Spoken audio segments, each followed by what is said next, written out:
तो जब ये द्वापुर चल करके आया तो द्वापुर में काफी दोष चल करके आ गए। वर्षा का न होना, समय से पहले मृत्यु का हो जाना, आदि व्याधि का जन्म हो जाना, उपद्रव हो जाना, संयम के साथ जीवन न जीना, ये सब द्वापुर में पैदा हुआ था।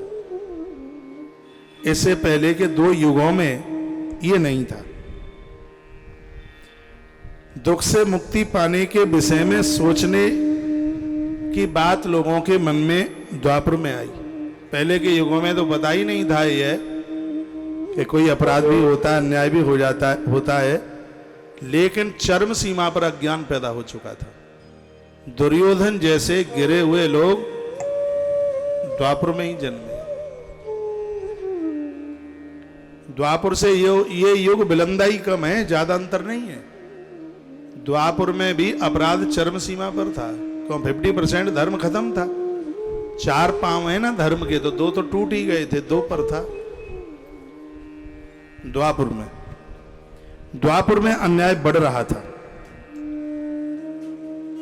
अपराध बढ़ रहा था। द्वापर में मनुष्यों की मति में भेद हो गया था।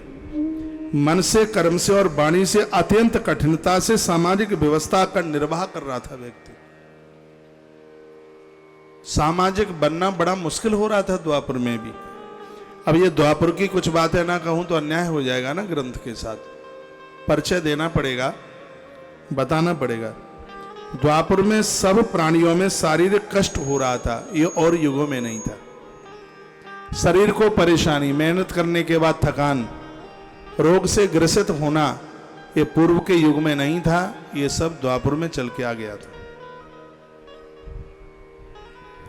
लोगों की विचारधाराएं बदल रही थी। द्वापुरे सर्वभूतानां काया क्लेश पुष्कृत लोभो वृत्रबड़िक पूर्वा तत्ता नाम विनिश्चया। द्वापर में ही लोभ आकर के पैदा हो गया था। मैंने कहीं लिखा है लोभ के बारे में।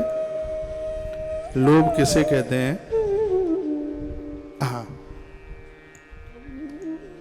अलोभ किसे कहते हैं? लोभ द्वापर में आ चुका था।